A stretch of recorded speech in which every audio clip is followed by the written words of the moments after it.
오늘 아침 우리에게 주신 하나님 말씀을 봉독합니다. 에레미야 32장 1절에서 15절까지의 말씀을 제가 봉독하겠습니다. 에레미야 32장 1절에서 15절까지 말씀입니다. 유다의 시드기야 왕 열째 해 곧 느부갓네살 18째 해에 여호와의 말씀이 에레미야에게 임하니라.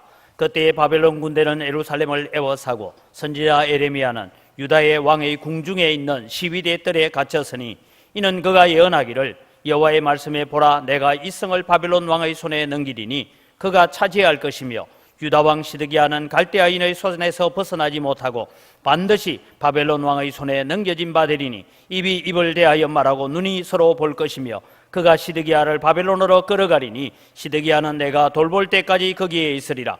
여호와께서 이와 같이 말씀하시니라. 너희가 갈대아인과 싸울지라도 승리하지 못하리라 하셨다 하였더니 유다 왕 시드기야가 이르되 내가 어찌하여 이같이 예언하느냐 하고 그를 가두었음이었더라. 예레미야가 이르되 여호와의 말씀이 내게 임하였느니라. 이러시기를 보라, 내 숙부 살룸의 아들 하나멜이 내게 와서 말하기를 너는 아나돗에 있는 내 밭을 사라. 이 기업을 물을 권리가 내게 있느니라 하니라 하시더니 여호와의 말씀과 같이 나의 숙부의 아들 하나멜이 시위대 뜰 안 나에게 와서 이르되 청하노니 너는 베냐민 땅 아나돗에 있는 나의 밭을 사라. 기업의 상속권이 내게 있고 물을 권리가 내게 있으니 너를 위하여 사라 하는지라. 내가 이것이 여호와의 말씀인 줄 알았으므로 내 숙부의 아들 하나멜의 아나돗에 있는 밭을 사는데 은 70세겔을 달아주되 정서를 서서 봉인하고 정인을 세우고 은을 저울에 달아주고 법과 규례대로 봉인하고 봉인하지 아니한 매매 정서를 내가 가지고 나의 숙부의 아들 하나멜과 매매 정서의 인친 정인학과 시위대 뜰에 앉아있는 유다 모든 사람 앞에서 그 매매 정서를 마세야의 손자 네리야의 아들 바룩에게 붙이며 그들의 앞에서 바룩에게 명령하여 이르되 만군의 여호와 이스라엘의 하나님께서 이와 같이 말씀하시기를 너는 이 정서 곧 봉인하고 봉인하지 않은 매매 정서를 가지고 토기에 담아 오랫동안 보존하게 하라. 만군의 여호와 이스라엘의 하나님께서 이와 같이 말씀하시니라. 사람이 이 땅에서 집과 밭과 포도원을 다시 사게 되리라 하셨다 하라 하니라. 아멘. 아멘. 우리의 찬양을 받으시는 아버지 하나님 감사합니다.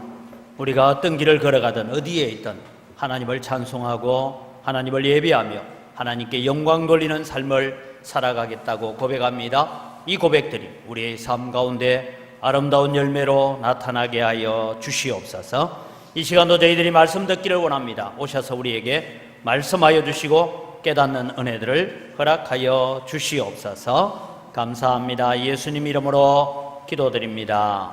아멘. 지금 대한민국이 희망이 있고 소망이 있느냐 하는 이런 문제에 대해서 많은 미디어들을 통하여서 듣는 얘기는 늘 절망적인 이야기들만, 그런 뉴스들만 들려오는 것 같습니다. 청년들이 말하기를 대한민국을 헬조선이라 하기도 하고 이런 얘기들을 들으면서 저는 그런 생각이 듭니다.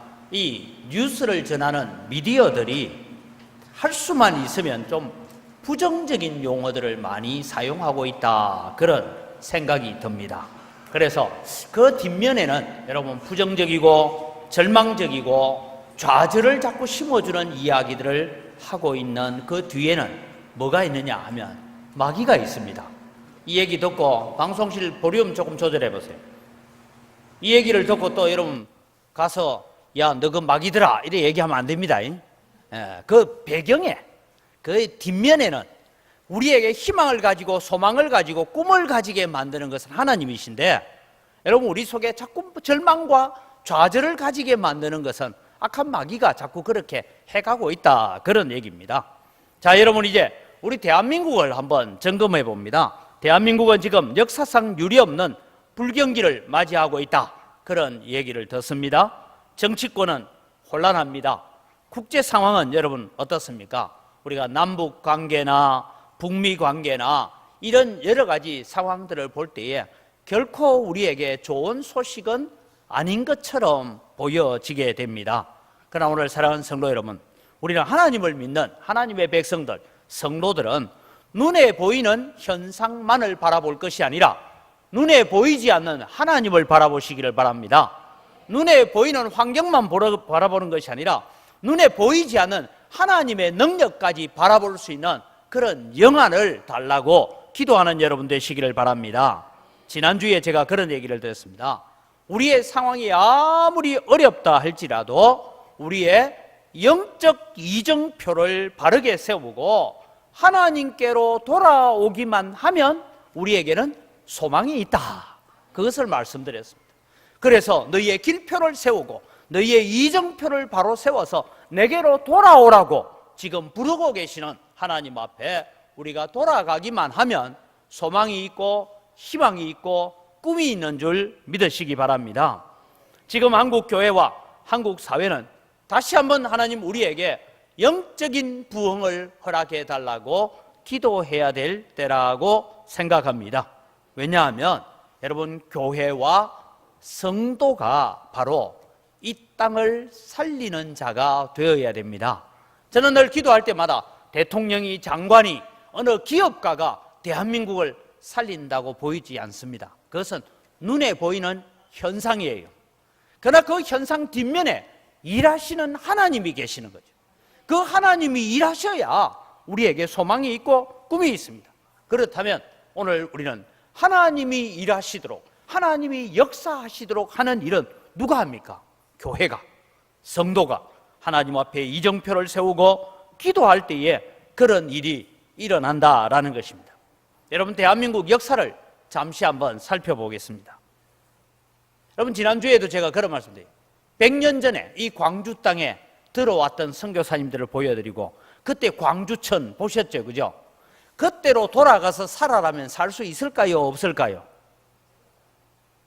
그때를 추억하기는 괜찮지만 그때 시대로 돌아가서 살아라면 살 사람 아무도 없습니다. 우리는 그런 환경을 가지고 있습니다. 그런데 여러분, 대한민국이 한국 사회의 부흥, 한국 사회의 발전은 뭐와 연관되어 있냐면 교회의 부흥과 연관이 되어 있습니다. 자, 이제 우리 연세 드신 분 1974년을 여러분 기억하십시오. 1974년은 제가 중학교 들어갈 때입니다. 근데 여러분, 이 74년도에 여의도, 지금은 여의도가 빌딩 천지지만 그때는 여의도가 황량한 들판이었어요. 거기에서 여러분 100만 명의 성도들이 모여서 기도하는 엑스폴로 74 집회를 하게 되죠. 그래서 여러분, 이 집회를 통해서 한국 교회에 처음으로 가지고 들어온 전도지가 사형리라는 전도지가 들어옵니다. 빌리 그레함 목사님을 통해서 사형리 전도지가 전해지고, 그때 그 자리에 참여했던 사람들이 하나님이 대한민국에 이제는 100만 명이 모였는데 300만 명 성도를 주십시오 하고 기도하면서 나가기 시작했는데, 그때부터 여러분 한국 교회가 급성장하기 시작합니다. 74년도부터 여러분 거의 10년 동안 교회가 급성장을 합니다. 급성장할 때에 무슨 일이 같이 따라옵니까? 한국 경제가 급성장하죠. 여러분은 잘 기억하실는지 모르겠지만 저는 어릴 때 하나 꼭 기억이 있습니다. 그게 뭐냐면 초등학교 한 4학년 때까지는 여러분 지우개로 지우다가 보면 뭐가 됐어요? 종이가 빵꾸가 났어요. 기억합니까? 네. 지우개로 잘 지워야 돼. 잘못 지우면 종이가 빵꾸가 났어요. 그런 시절을 살았는데 어느 날 갑자기 찹쌀 지우개가 나왔어요. 그죠? 어느 날 갑자기 종이가 달라졌어요. 그래서 지워도 웬만큼 지워도 종이가 구멍이 나지 않았습니다. 그런 시절이 여러분 제가 초등학교 4학년 때입니다. 문화가 바뀌기 시작했어요. 그 다음에 그때는 연필이 하도 연필이 써도 글이 잘 안 나오니까 뭐 해가 썼어요? 그래 안 썼습니까?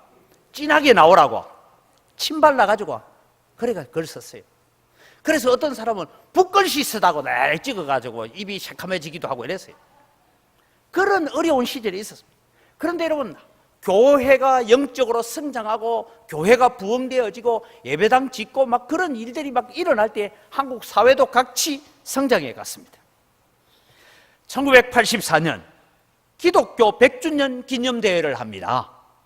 84년도에 기독교 100주년 기념대회를 하는데 이 100년 기념대회를 중심으로 해서 한국교회가 성장이 주춤거리기 시작합니다. 그래도 하나님께서 계속해서 하나님은 한국교회에 물질적인 복을 주셨어요. 그래도 안 되니까 여러분 1997년은 뭐가 왔죠? 제2의 국치일이라고 말하는 IMF라는 것이 터져가지고 대한민국이 혼란을 겪게 됐습니다. 여기까지 설명이 뭐냐 하면 교회가 영적으로 서고 영혼을 구원하기 위해서 전도하고 막 열심히 할 때는 하나님께 복을 주셨어요. 야, 이만하면 한국교회 됐다. 그렇게 됐을 때는 그 길로부터 망하기 시작했습니다.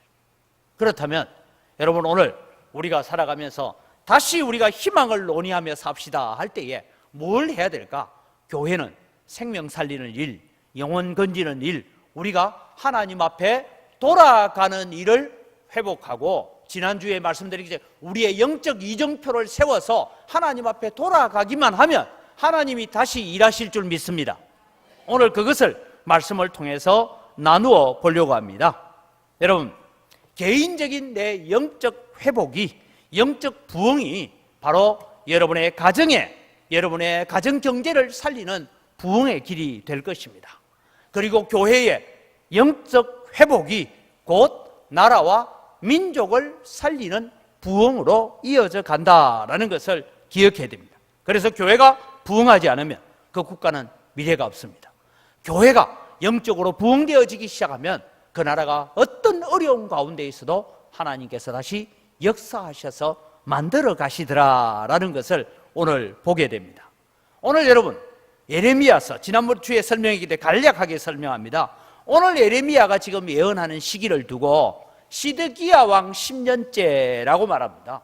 시드기야 왕 11년째에 예루살렘 성이 함락이 되어지고 예루살렘에는 모든 사람들이 다 포로로 잡혀가고 성전이 다 무너지게 되고, 그래서 예루살렘 성벽이 폐허가 되어지는 일이 일어납니다. 그러니까 시드기야 왕 10년째 하니까 이제 유다 나라가, 예루살렘이 멸망하기 불과 7, 8개월 남았습니다. 이때에 지금 예레미야가 예언을 하고 있습니다. 뭘 예언합니까? 오늘 성경 본문에 나오는 것처럼 예루살렘이 함락될 것이다. 바벨론에 의해서 무너질 것이다. 그러니까 우리가 바벨론에 항복하는 것이 우리가 살 길이다. 그렇게 외치는데, 이 유다 땅 안에, 예루살렘 땅 안에는 친애굽파가 있어서 바벨론을 거역하고 우리는 우리의 힘을 길러야 된다. 그렇게 외치다가 나라가 망하게 되어집니다. 그런데 여러분, 그때의 그 나라 안에 많은 거짓 선지자들이 일어나서 바벨론은 2년 안에 망할 것이다. 그러니까 미리 잡혀갔던, 앞서 잡혀간 우리의 가족들이 2년만 있으면 돌아올 것이다. 그런 거짓 예언들을 하는 선지자들도 있었습니다.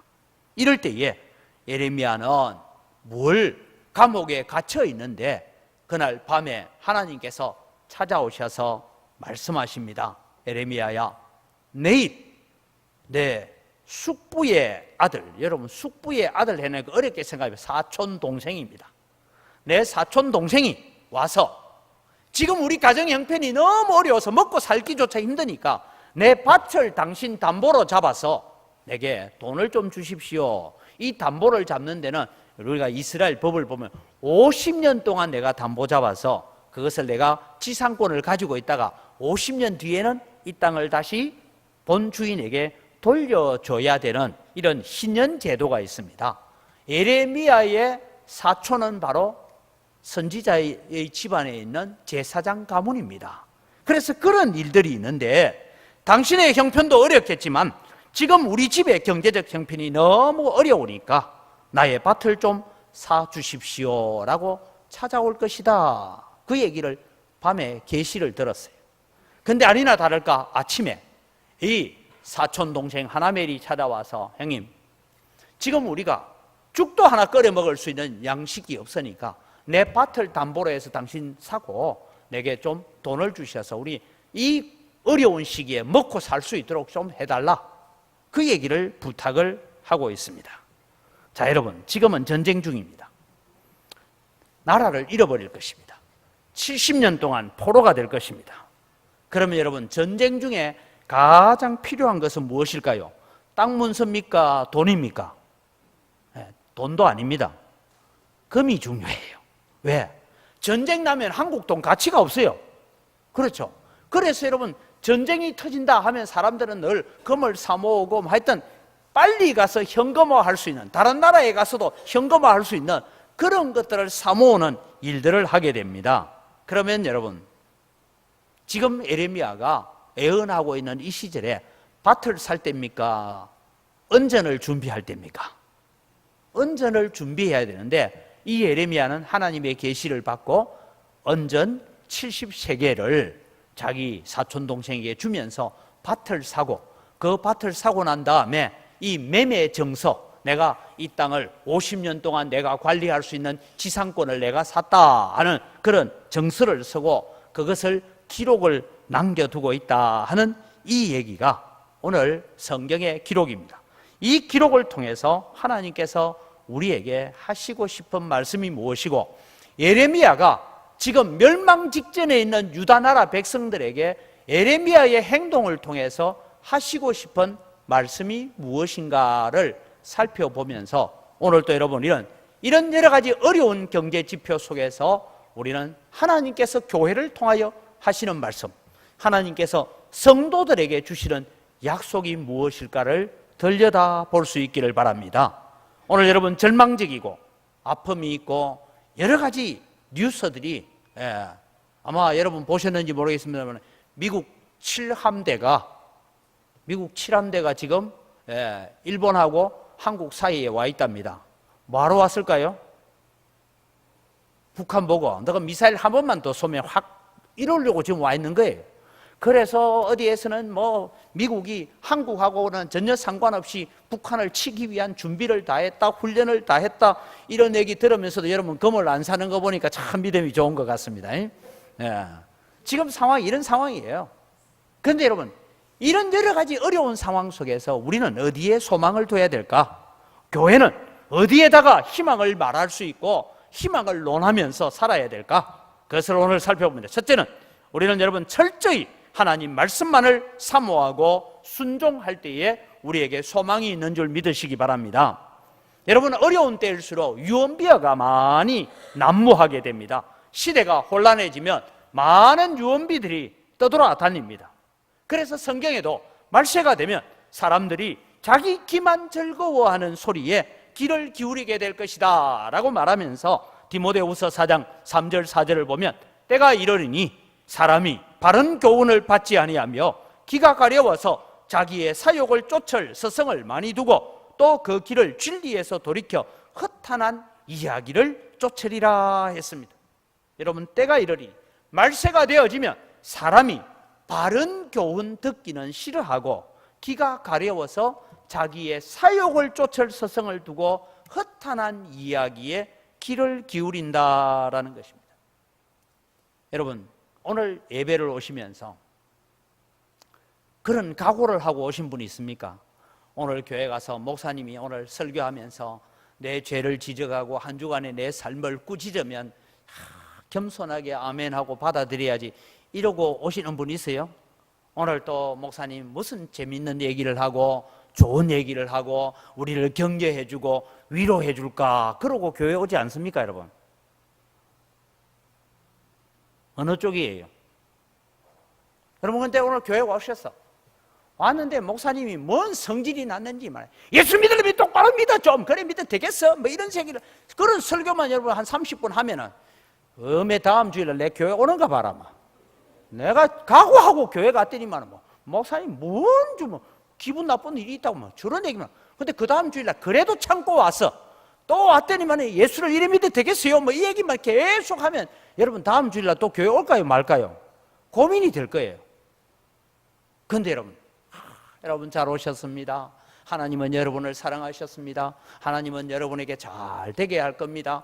여러분이 아무리 신앙생활을 엉망진창으로 해도 하나님은 복 주실 것입니다. 그런 얘기하는 걸 좋게 들린다 이 말이에요.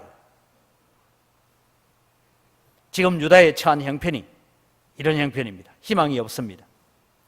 그럼에도 불구하고 밭을 사고 그래서 계약서를 쓰고 있는 예레미야는 어떤 사람입니까? 그는 왜 사촌 동생이 관리하고 있는 밭의 지상권을 지금 사고 있습니까? 제가 성경을 통해서 연구해 본 결과는 이 밭을 사놓고 난 뒤에 그 밭에서 나는 소출을 예레미야는 한 톨도 먹지 못했어요. 그런데 왜 이 밭을 사는 계약서를 쓰고 있느냐는 것입니다. 그것은 여러분 다른 것이 아닙니다. 예레미야는 하나님께서 말씀하고 계시기 때문에 나는 그 말씀에 순종해야 된다. 그래서 6절을 보면 예레미야가 이르되 여호와의 말씀이 내게 임하였느니라 이르시기를 보라 내 숙부 살룸의 아들 하나멜이 내게 찾아와서 이런 말을 할 것이다 라고 말씀하셨어요. 하나님이 말씀하셨어요. 그러면서 그렇게 얘기하거든 너는 이렇게 행동해야 된다 그 얘기를 가르쳐 주셨어요. 그리고 여러분 7절 8절에 보면 8절 마지막에 와서 보면 이 얘기합니다. 하나멜이 와서 권리가 내게 있으니 너를 위하여 살아 하는지라 내가 이것이 여호와의 말씀인 줄 알았으므로 내 숙부의 아들 하나멜이 아나도스에 있는 밭을 사는데 은 70세겔을 달아줬다 그렇게 말하고 있어요. 여러분 앞서 말씀드린 것처럼 지금 예루살렘의 형편을 보면 땅을 사고 밭을 사고 할 때가 아닙니다. 그 다음에 여러분 아나도스는 예루살렘에서 떨어져 있는 곳으로 이미 바벨론에 의해서 거의 점령된 땅입니다. 여러분 한번 생각해 보세요. 평양에 제가 밭이 하나 있는데 우리 할아버지가 밭을 하나 가지고 있는데 그거 여러분 보고 사라 하면 지금 사겠어요 안 사겠어요? 무슨 정신 나간 소리 하고 있노 이러지 않겠습니까? 그런 상황입니다. 그런데 이 예레미야는 은 70세겔을 무게를 달아서 주면서 그 밭을 사고 있다 그 얘기입니다. 왜요? 하나님의 말씀이 그러하라 했기 때문입니다.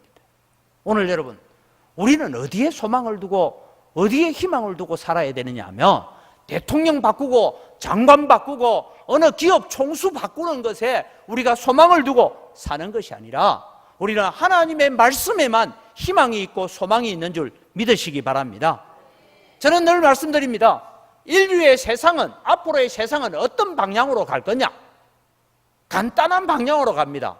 요한계시록대로 갑니다. 그래 보면 돼요. 아무리 기술이 뛰어나고 의학 기술이 뛰어나고 해서 요즘 그런 얘기가 돼요. 지금 제 나이가 되면요 여러분 재수 없으면 120살까지 산대요.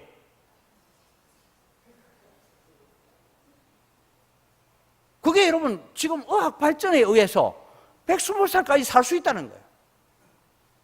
그럼 여러분 와 오래 살아야 되겠다 그런 소망을 가지는 것이 아니고 아무리 인류의 의학이나 과학이나 기술이 발달해도 결국 인간의 역사는 요한계시록대로 되게 되어 있습니다.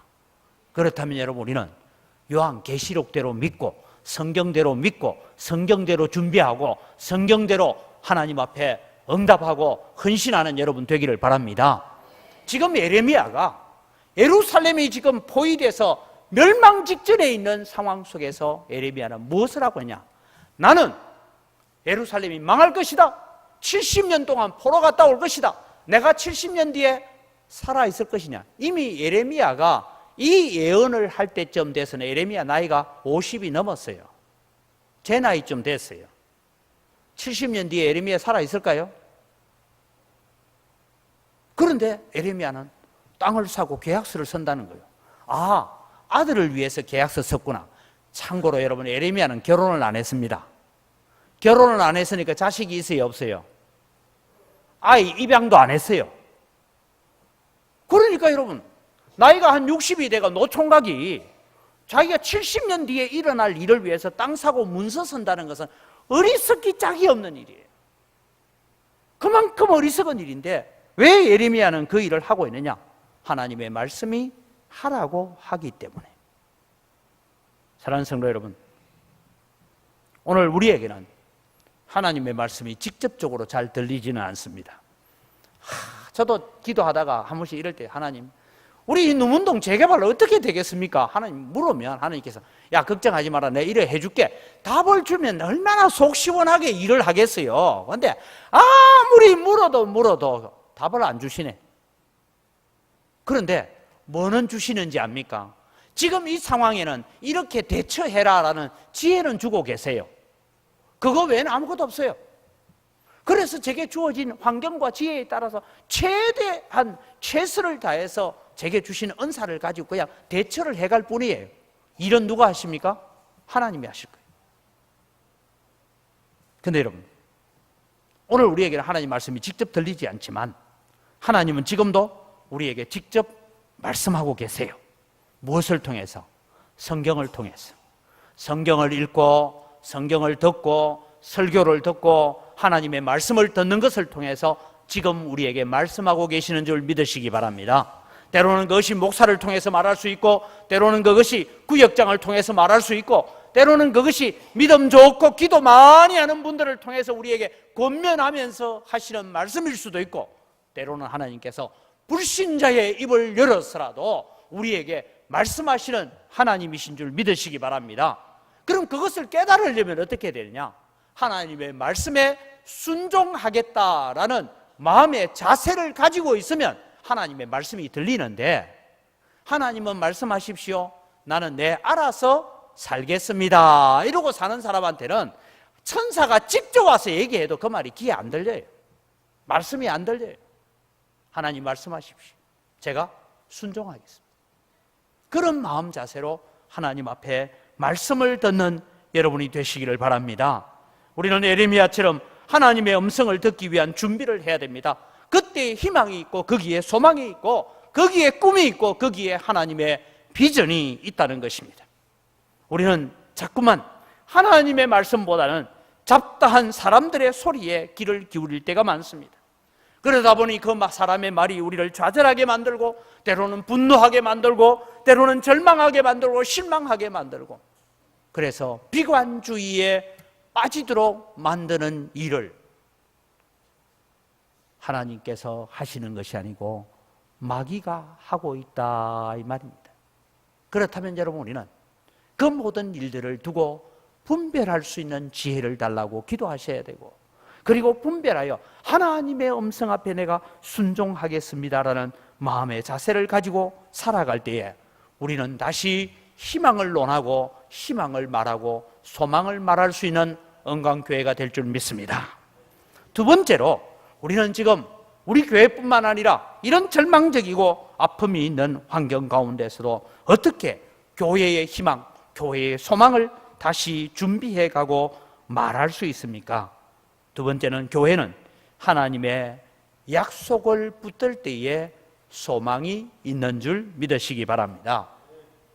저는 제가 교회에 와서 부임해서, 여러분의 기억을 언제 하시는지 모르겠습니다만, 제가 2017년 1월 31일 날 이사를 오고 와서 3월 10일부터 우리 교회가 교회 설립 70주년 부흥회를 하면서 제가 몇 가지 얘기한 게 있어요.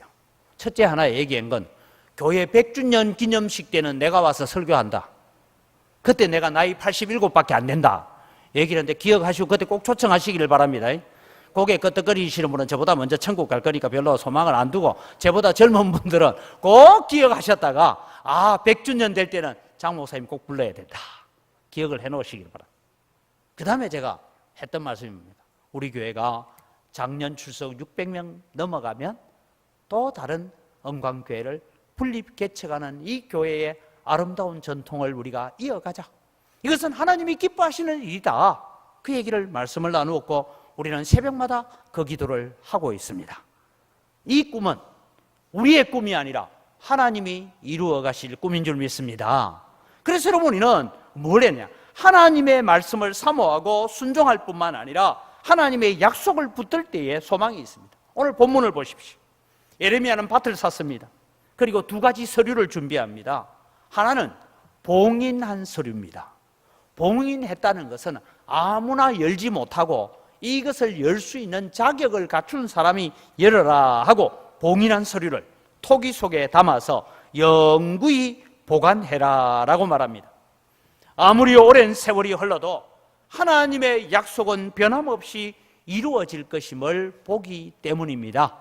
그래서 어느 날 세월이 흘러서 예레미야도 죽고 그 다음 세대가 되었을 때 어느 날 항아리를 하나 발견하는데, 그 항아리에 봉인된 서류가 있어서 열어보니까 유다 나라가 바벨론의 포로가 되었어.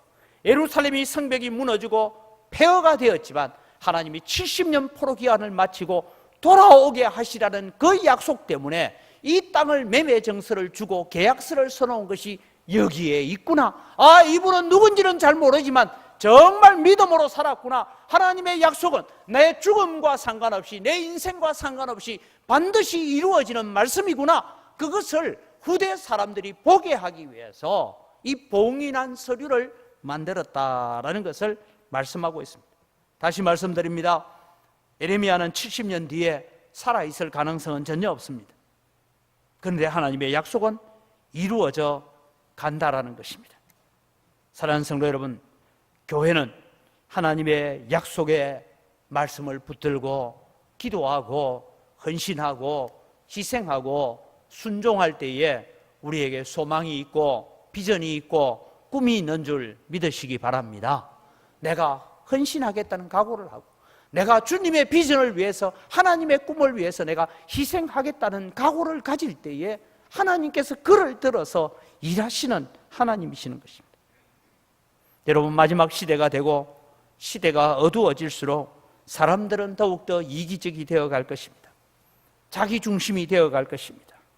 자기 혼자 살기 위해서 몸을 도사리고 자기만 살기 위해서 발버둥 치는 시절이 되어갈 것입니다.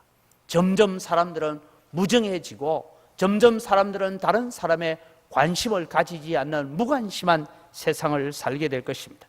그래서 이 세상을 두고 디모데 사도를 향하여 보내는 바울 사도의 편지 속에 디모데후서 3장 1절에서 5절을 보면 이런 말씀이 나오는데, 여러분, 남이 보지 못하도록 자기 속으로만 내게 해당되는 것을 한번 손가락으로 한번 헤아려 보시기를 바랍니다. 너희는 이것을 알라. 말세에 고통하는 때가 이르러 사람들이 자기를 사랑하며 돈을 사랑하며 자랑하며 교만하며 비방하며 부모를 거역하며 감사하지 아니하며 거룩하지 아니하며 무정하며 원통함을 풀지 아니하며 모함하며 절제하지 못하며 사나우며 선한 것을 좋아하지 아니하며 배신하며 조급하며 자만하며 쾌락을 사랑하기를 하나님 사랑하는 것보다 더하며 경건의 모양은 있으나 경건의 능력은 부인하니 13가지 중에 여러분 몇 가지에 해당됩니까? 나는 하나도 해당 안 된다, 이런 사람 있습니까, 여러분? 제가 보니까요, 설교하는 목사는 이 13가지가 다 내보고 하는 소리 같아요. 성경에 보니까 사람이 자기를 사랑하며, 저는 제 자신을 엄청 사랑합니다. 돈 되게 사랑합니다. 내 자랑 많이 합니다. 교만하고. 보면 참 우리 자신을 향하여 하는 말씀 같아요. 성경은 말씀합니다. 세상의 말세가 되어져가면 우리의 마음들이 하나님의 약속의 말씀을 붙드는 교회로 만들어가기보다 세상 기준, 세상 환경, 세상 형편에 맞추어가는 교회를 만들기 위해서 더 애쓰고 노력하는 세상이 될 것입니다. 이 예레미야는 지금 봉인한 서류를 만들면서 말하고 있습니다. 하나님은 반드시 일하시는 분이다. 하나님은 반드시 역사하시는 분이라고 말씀하고 있습니다.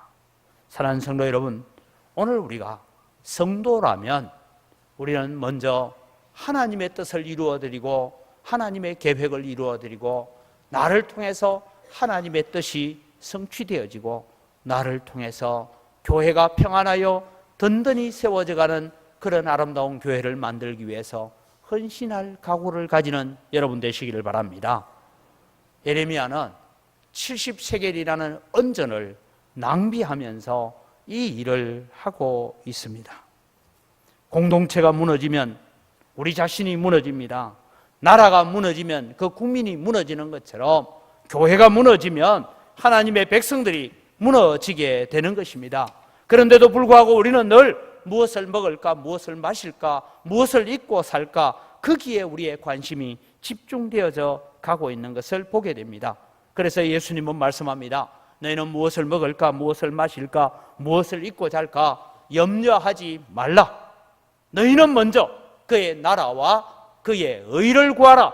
그리하면 이 모든 것, 먹고 입고 자고 마시고 하는 문제를 너희에게 더하여 주시리라고 예수님께서는 약속하고 계시는 줄 믿으시기 바랍니다.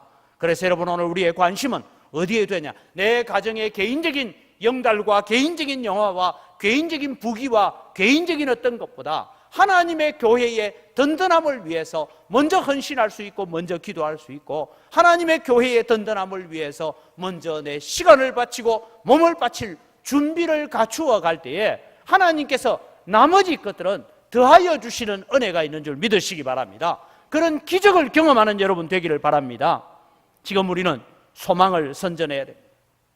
비록 이 눈문동 땅의 형편은 바라보면 어둡기 그지없고, 우리 교회의 가족 구성원들을 바라보면 60 넘은 분은 훨씬 많고 그 밑에 사람은 더 없고, 아이고 이래가 되겠나 우리가 절망할 수도 있습니다.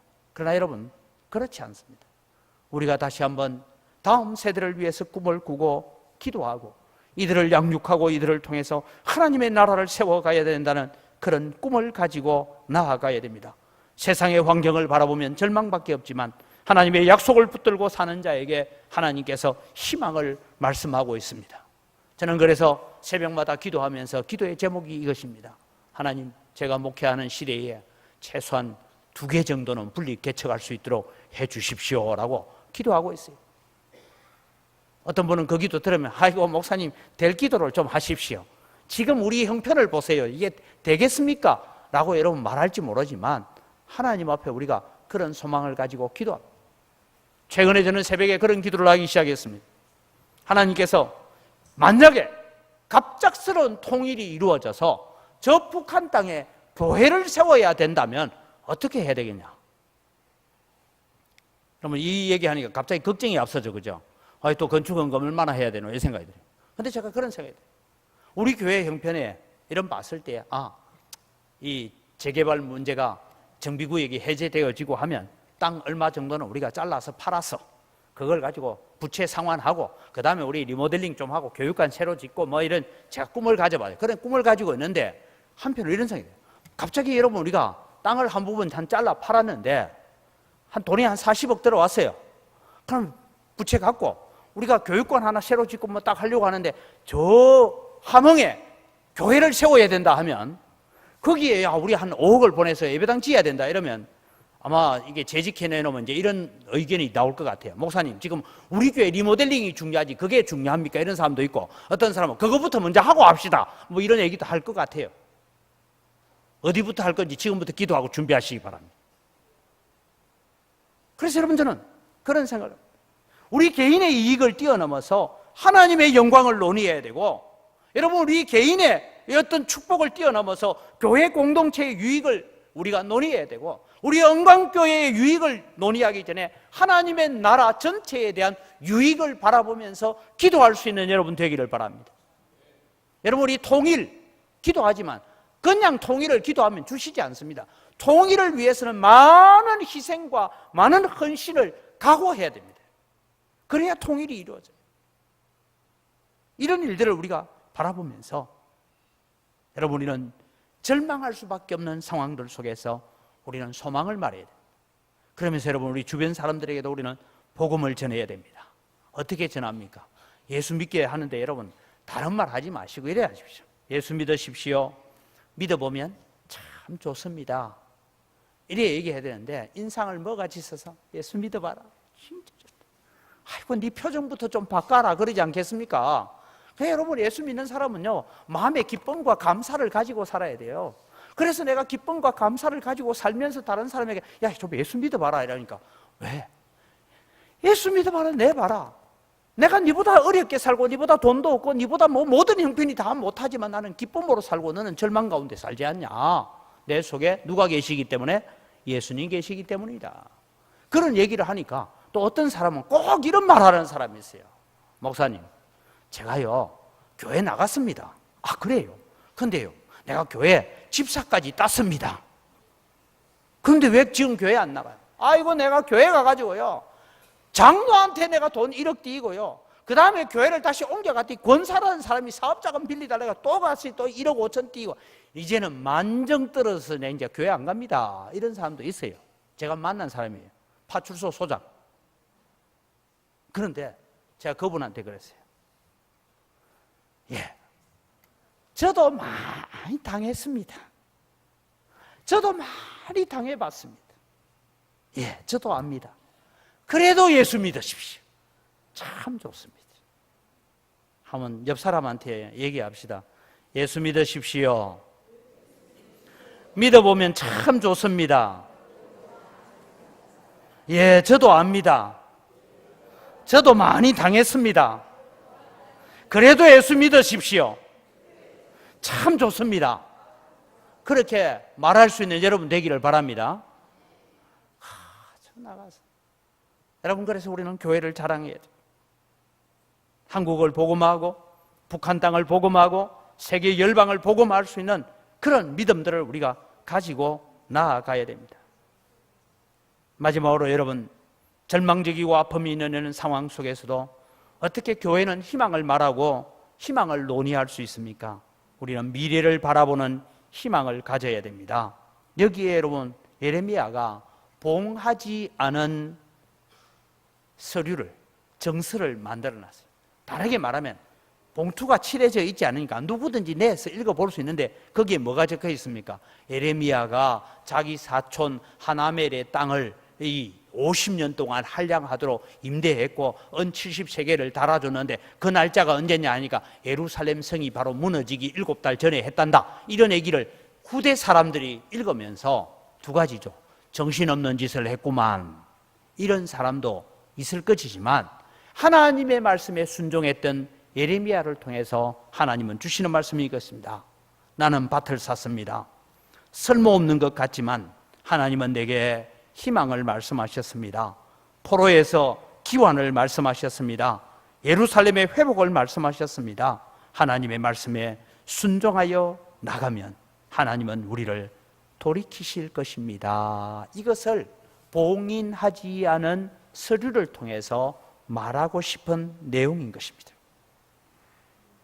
사랑하는 성도 여러분, 사람 보기에는 정말 어리석은 행동이고 손해를 보는 행동이지만 예레미야는 자기의 행동을 통해서 이 멸망해 가고 있는 예루살렘에 소망을 주고 꿈을 주기를 원했던 것입니다.